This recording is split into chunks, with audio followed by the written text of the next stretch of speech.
Praise Lord everyone. Bible reading in 6 months, day 75, March 16. మొదటి భాగంగా యోబు గ్రంథం 39వ అధ్యాయం నుండి చదువుకుందాం. అడవిలోని కొండమేకలు ఈనుకాలము నీకు తెలియనా? లేళ్ళు పిల్లలు వేయి కాలమును గ్రహింపగలవా? అవి మోయు మాసములను నీవు లెక్కపెట్టగలవా? అవి ఏనుకాలము ఎరుగుదువా? అవి వంగి తమ పిల్లలను కనును, తమ పిల్లలను వేయును. వాటి పిల్లలు పుష్టి కలిగి ఎడారిలో పెరుగును.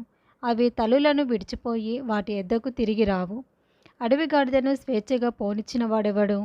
అడవి గాడిద కట్లను విప్పినవాడెవడు? నేను అరణ్యంను దానికి ఇల్లుగాను, ఉప్పు పొరను దానికి నివాస స్థలముగాను నియమించి తిని. పట్టణపు కోలాహలమును అది తిరస్కరించును, తోలువాని కేకలను అది వినదు. పర్వతముల పంక్తియే దానికి మేతభూమి, ప్రతి విధమైన పచ్చని మొలకలను అది వెదుక్కుకొనును. గురుపోతు నీకు లోబడుటకు సమ్మతించినా అది నీ శాలలో నిలుచునా? పగ్గము వేసి గురుపోతును నాగటి చాలులో కట్టగలవా? అది నీ చేత తోలబడి లోయలను చదరము చేయునా? దాని బలము గొప్పదని దాని నమ్ముదువా? దానికి నీ పని అప్పగించేదవా? అది నీ ధాన్యమును ఇంటికి తెచ్చి నీ కళ్ళ మందున్న ధాన్యమును కూర్చునని దాని నమ్ముదువా? నిప్పుకోడి సంతోషం చేత రెక్కలను ఆడించును. రెక్కలను వెంట్రుకలను దానికున్నందున అది వాత్సల్యం కలదిగా నున్నదా? లేదు సుమి. అది నేలను దాని గుడ్లను పెట్టును, ధూళిలో వాటిని కాచును. దేని పాదమైనా వాటిని త్రొక్కవచ్చునని అయినను, అడవి జంతువు వాటికి చితిగా ద్రొక్కవచ్చునని అయినను అనుకునేయే ఉన్నది. దాని పిల్లలు తనవి కానట్టు వాటిడల అది కాఠిన్యము చూపును. దాని కష్టము వ్యర్థమైనను దానికి చింతలేదు. దేవుడు దానిని తెలివిలేనిదిగా చేసెను, ఆయన దానికి వివేచన శక్తిని అనుగ్రహించి ఉండలేదు. అది లేచినప్పుడు గుర్రమును దాని రౌతును తిరస్కరించును. గుర్రమునకు నీవు బలమిచ్చితివా? జూలు వెంట్రుకలతో దాని మెడను కప్పితివా? మిడత వలె అది గంతులు వేయినట్లు వేయుదువా? దాని నాసికారంధ్ర ధ్వని భీకరము. మైదానంలో అది కాలు దువ్వి తన బలమును బట్టి సంతోషించును. అది ఆయుధదారులను ఎదుర్కొనబోవును. అది భయము పుట్టించి దానిని వెక్కిరించి భీతి నొందకుండును. ఖడ్గమును చూచి వెనుకకు తిరగదు. అంబుల పొదియు తలతలలాడు ఈటలను బల్లెమును దాని మీద గలగలలాడించినప్పుడు ఉత్కంఠ కోపంతో అది బహుగా పరిగెత్తెను. అది బాకానాదము విని ఊరకుండదు. బాకానాదము వినబడినప్పుడెల్లా అది అహా అహా అనుకొని దూరం నుండి యుద్ధవాసన తెలుసుకొనును. సేనాధిపతుల ఆర్భాటమును యుద్ధఘోషను వినును. డేగా నీ జ్ఞానం చేతనే ఎగురునా?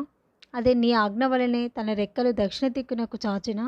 పక్షిరాజు నీ ఆజ్ఞకు లోబడి ఆకాశ వీధికెక్కునా? తన గూడు ఎత్తైన చోటున కట్టుకొనునా? అది రాతి కొండ మీద నివసించును. కొండపేటు మీదను ఎవరను ఎక్కజాలని ఎత్తుచోటను గూడు కట్టుకొనును. అక్కడ నుండి తన ఎరను వెతుకును. దాని కన్నులు దానిని దూరం నుండి కనిపెట్టును. దాని పిల్లలు రక్తము పీల్చును. హతులైన వారు ఎక్కడుండుదో అక్కడనే అది ఉండును. యోబు గ్రంథం 40వ అధ్యాయము. మరియు యెహోవా యోబునకు ఇలాగు ప్రత్యుత్తరమిచ్చెను. ఆక్షేపణలు చేయుచూచువాడు సర్వశక్తుడగు దేవునితో వాదింపవచ్చునా? దేవునితో వాదించువాడు ఇప్పుడు ప్రత్యుత్తరమివ్వలెను. అప్పుడు యోబు యెహోవాకు ఈలాగున ప్రత్యుత్తరమిచ్చెను. చిత్తగించుము, నేను నీచుడను. నేను నీకు ఏమని ప్రత్యుత్తరమిచ్చేదను? నా నోటి మీద నా చేతిని ఉంచుకొందును. ఒకమారు మాటలాడుతిని, నేను మరలా నోరెత్తెను. 2 సార్లు మాటలాడుతిని, ఇంకనూ పలుకను. అప్పుడు యెహోవా సుడిగాలిలో నుండి ఇలాగు యోబుతో ప్రత్యుత్తరమిచ్చెను. పౌరుషము తెచ్చుకొని నడుము కట్టుకొనుము. నేను నీకు ప్రశ్న వేసేదను, నీవు ప్రత్యుత్తరమిమ్ము. నీవు నా న్యాయమును బొత్తిగా కొట్టివేసేదవా? నిర్దోషివని నీవు తీర్పు పొందుటకై నా మీద అపరాధము మోపుదువా? దేవునికి కలిగి ఉన్న బాహుబలము నీకు కలదా? ఆయన ఉరుముధ్వని వంటి స్వరముతో నీవు గర్జింపగలవా? ఆడంబర మహత్యములతో నిన్ను నీవు అలంకరించుకొనుము. గౌరవ ప్రభావములను ధరించుకొనుము. నీ ఆగ్రహమును ప్రవాహములుగా కుమ్మరించుము.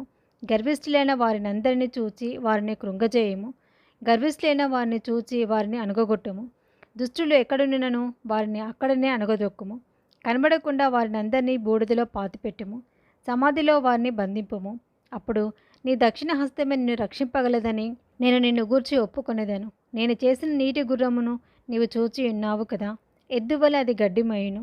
దాని శక్తి దాని నడుములో ఉన్నది. దాని బలము దాని కడుపు నరములో ఉన్నది.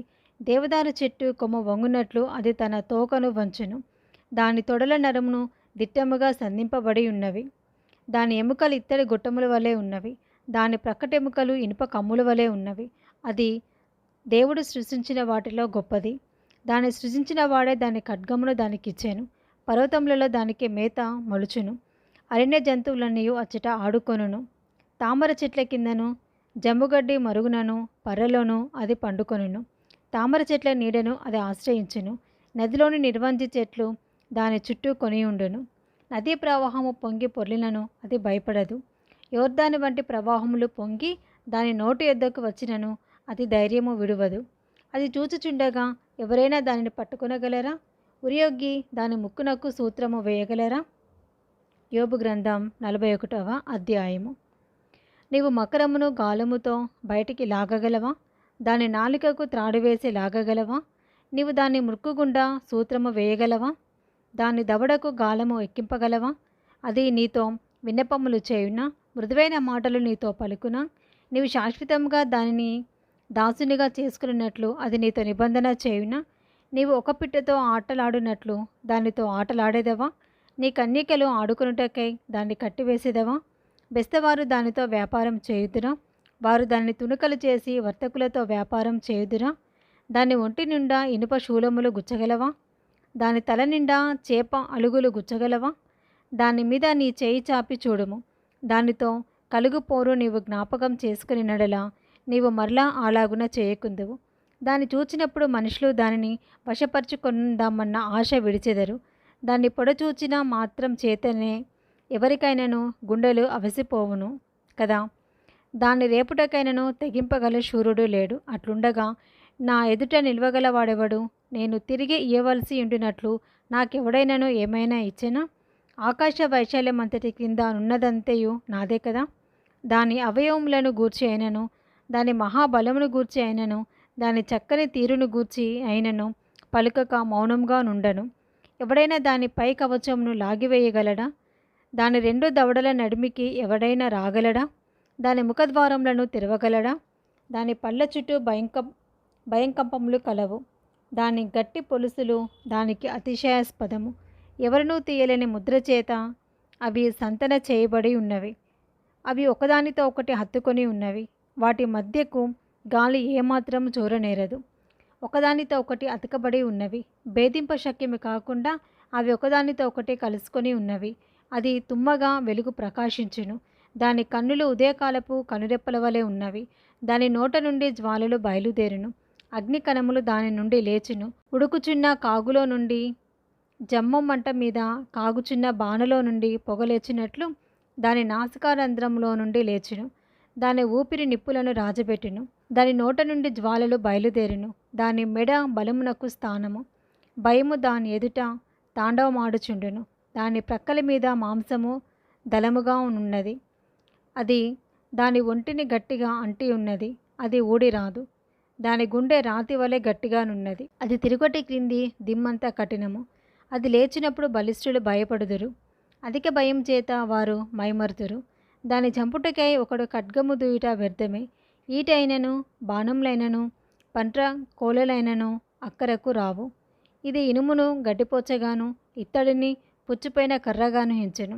బాణము దానిని పారదోలజాలదు. వడిసిల రాళ్ళు దాని దృష్టికి చెత్తవలే ఉన్నవి. దుడ్డు కర్రలు పరకలుగా ఎంచబడను. అది వడిగా పోవచ్చుండు ఈటెను చూచి నవ్వును. దాని క్రింది భాగములు కరుకైన చిల్ల పెంకుల వలె ఉన్నవి. అది బురద మీద నురిపిడి కొయ్య వంటి తన దేహమును పరుచుకొనును. కాగు మసులినట్లు మహాసముద్రమును అది పొంగజేయును. సముద్రమును తైలం వలె చేయును. అది తాను నడిచిన త్రోవను తన వెనుక ప్రకాశించ చేయును.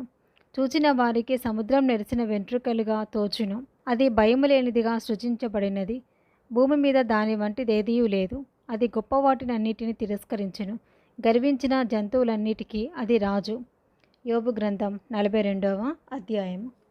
అప్పుడు యోబు యెహోవాతో ఇలాగు ప్రత్యుత్తరమిచ్చెను.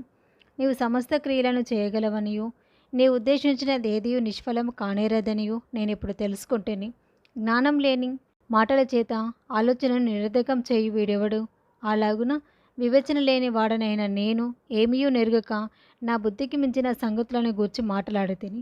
నేను మాట్లాడగోరుచున్నాను, దయచేసి నా మాట ఆలకించుము. ఒక సంగతి నిన్ను అడిగేదను, దానిని నాకు తెలియచెప్పము. వినికిడి చేత నిన్ను గూర్చిన వార్త నేను వింటిని, అయితే ఇప్పుడు నేను కన్నులారా నిన్ను చూచుచున్నాను. కావున నన్ను నేను అసహించుకొని ధూళిలోనూ బూడిదలోనూ పడి పశ్చాత్తాపడుచున్నాను.